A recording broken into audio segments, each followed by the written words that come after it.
Pada akhirnya, hidup bukan tentang siapa yang paling benar, bukan tentang siapa yang paling suci. Hidup adalah tentang siapa yang tidak pernah lelah kembali. Aku bukan manusia tanpa dosa. Aku hanya seseorang yang terus mengetuk pintu Tuhan.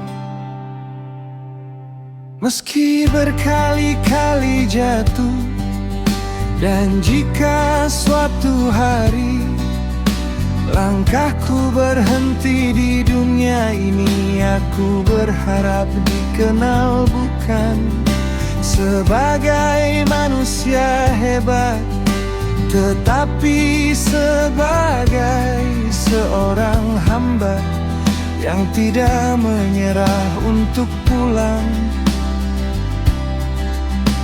Tuhan, aku ini makhluk berdosa. Sebuah perjalanan jatuh, bertahan dan kembali. Jika kamu membaca halaman ini, berarti perjalanan kita sudah sampai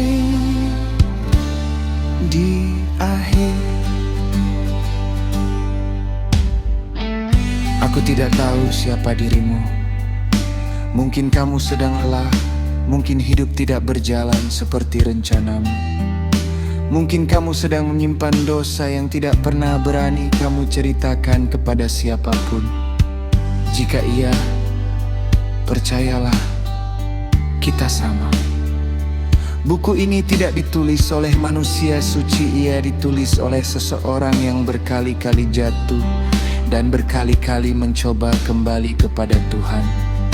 Mungkin selama membaca, kamu menemukan bagian hidupmu di sini, tentang penyesalan, tentang kehilangan, tentang doa yang terasa tidak didengar, dan mungkin tentang harapan yang hampir padam. Jika ada satu hal yang ingin aku tinggalkan setelah buku ini selesai, maka hanya ini: jangan menyerah untuk kembali. Sejauh apapun langkahmu pergi, jalan pulang selalu ada. Tuhan tidak menunggu manusia sempurna. Tuhan menunggu manusia yang mau kembali.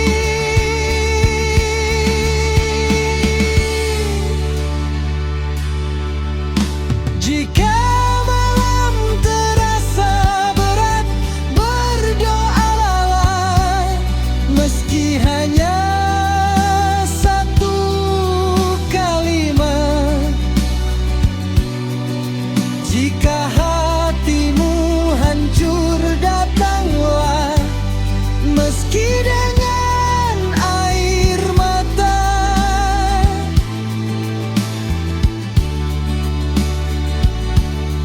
Karena mungkin bukan hidupmu yang rusak, hanya hatimu yang lelah. Dan hati yang lelah selalu punya tempat pulang.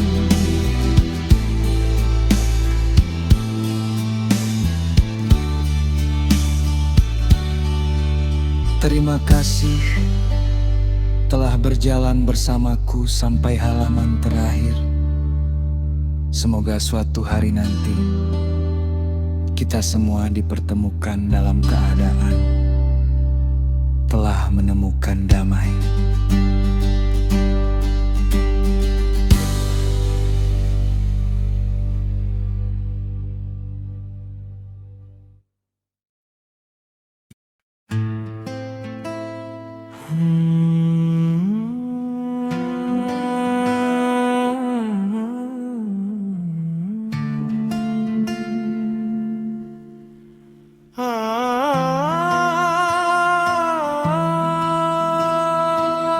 Pada akhirnya, semua manusia sampai pada satu titik.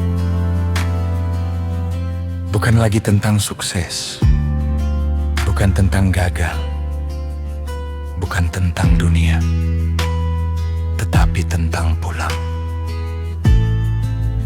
Semakin usia berjalan, pertanyaan berubah. Dulu bertanya, apa yang bisa aku miliki?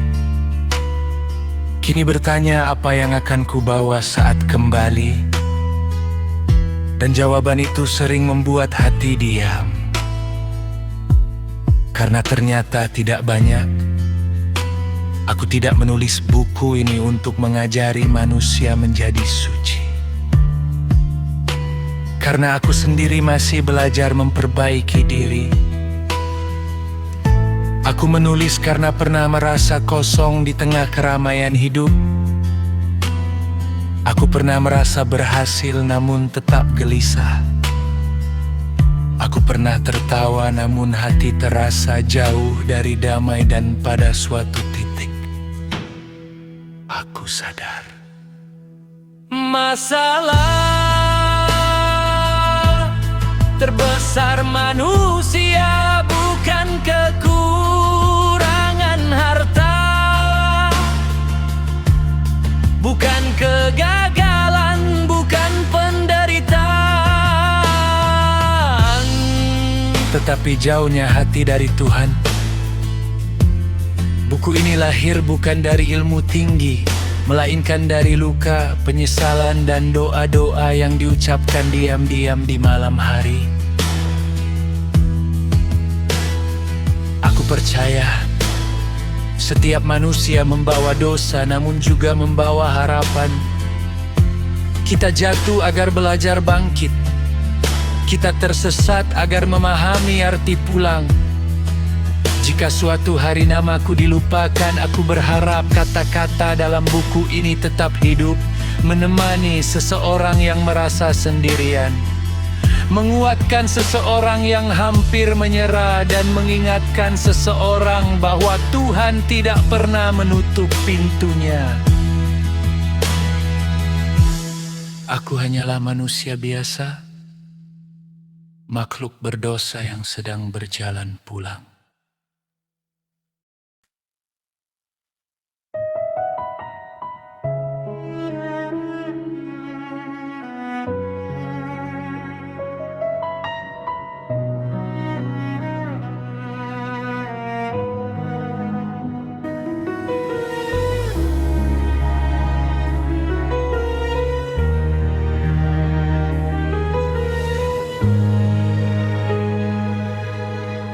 Tuhan, aku tidak datang membawa kesucian. Aku datang membawa luka. Aku tidak datang dengan amal sempurna. Aku datang dengan penyesalan.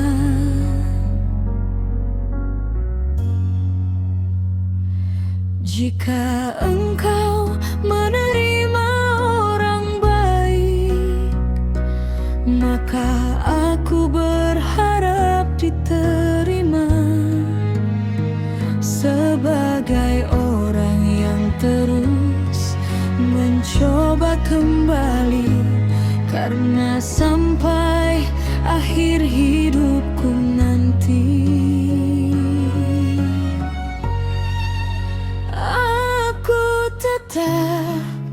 makhluk berdosa yang mencintaimu.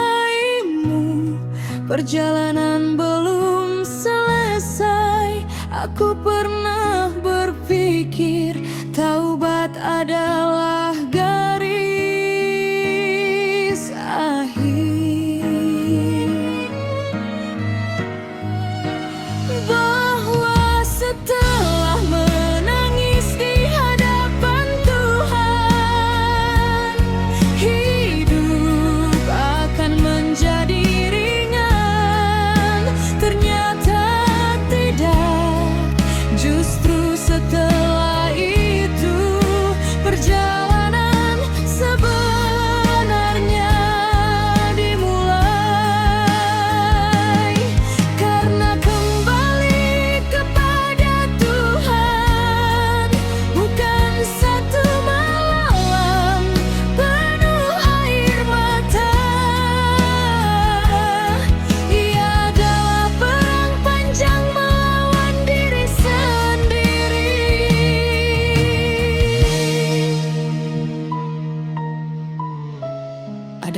ketika iman terasa kuat.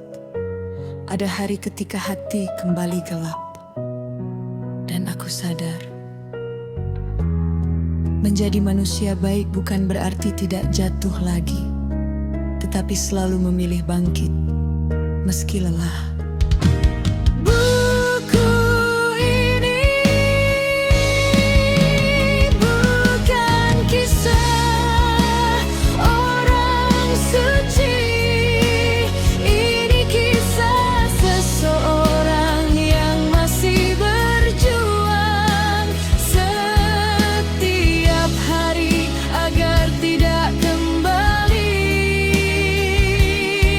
hilang.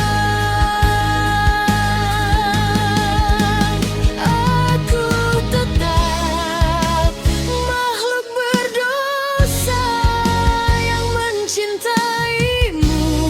Perjalanan belum selesai. Aku pernah berpikir taubat adalah garis akhir,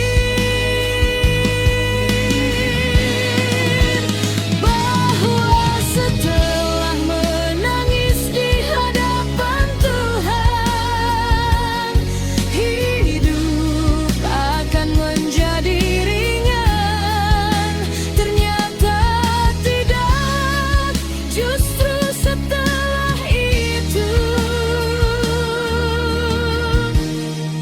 perjalanan sebenarnya,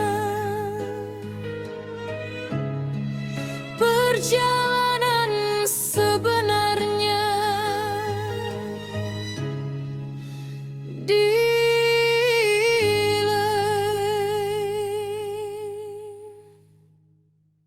Setelah tangisan itu reda, tangisan taubat sering membuat manusia merasa semuanya selesai, seolah dosa telah ditutup, lembaran baru telah dibuka, dan hidup akan langsung menjadi tenang. Namun, kenyataannya tidak demikian. Setelah air mata berhenti, kehidupan kembali berjalan, rutinitas kembali datang, dunia kembali menarik perhatian. Disinilah banyak manusia jatuh kembali. Karena taubat bukan sekadar menangis di malam hari. Taubat adalah keputusan harian. Setiap pagi, manusia harus memilih ulang. Apakah ia kembali pada kebiasaan lama, atau tetap berjalan menuju Tuhan? Musuh terbesar setelah taubat bukan dosa lama, melainkan rasa aman palsu. Perasaan, aku sudah berubah. Padahal, perubahan bukan status. Ia adalah perjuangan tanpa jeda. Godaan datang lebih halus. Dulu, dosa terlihat jelas. Maksiat terasa salah. Hati bergetar sebelum melakukannya. Namun setelah seseorang berubah, godaan tidak hilang. Ia hanya berganti pakaian. Kini, dosa datang sebagai merasa lebih suci, menghakimi orang lain, diam-diam bangga dengan ibadah sendiri.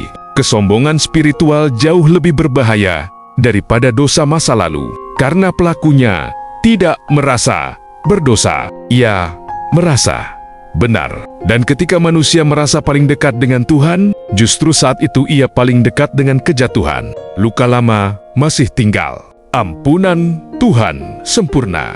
Namun, ingatan manusia tidak. Ada malam ketika masa lalu datang kembali, kesalahan lama muncul dalam pikiran, rasa malu kembali hidup. Sebagian orang akhirnya berkata, "Aku terlalu kotor untuk berubah."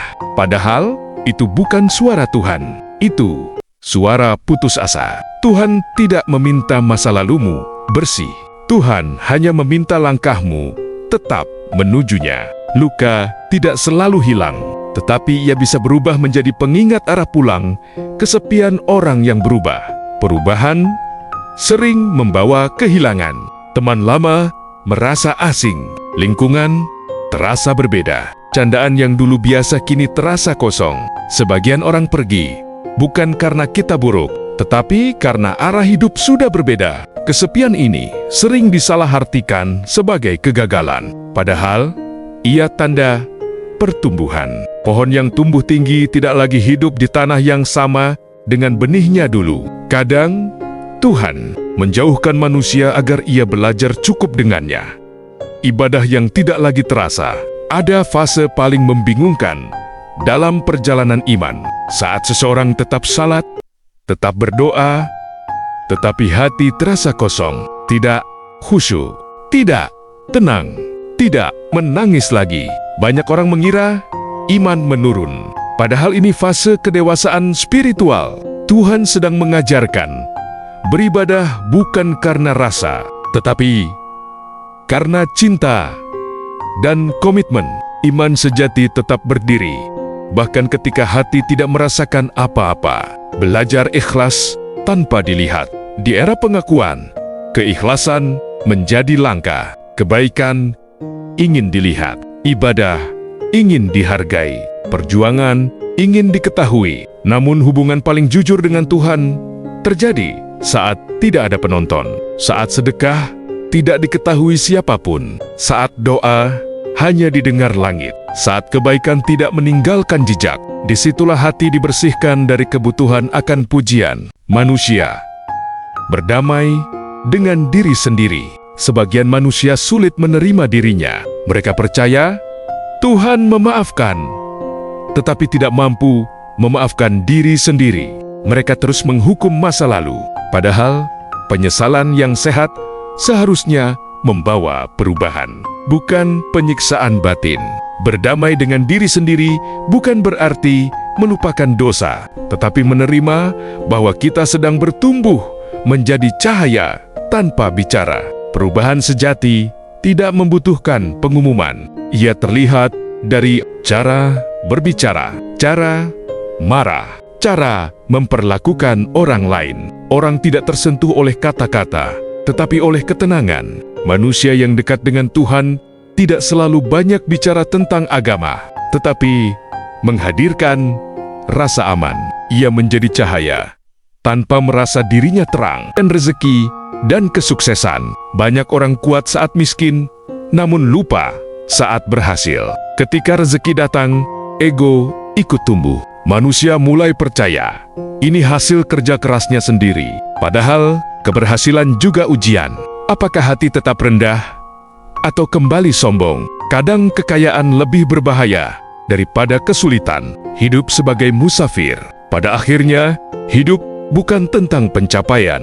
Semua yang dikejar akan ditinggalkan. Jabatan, nama, harta, pengakuan. Yang tersisa hanyalah hubungan manusia dengan Tuhannya. Kesadaran ini membuat hidup lebih ringan, karena kita sadar kita hanya singgah, dan setiap langkah sebenarnya sedang menuju pulang.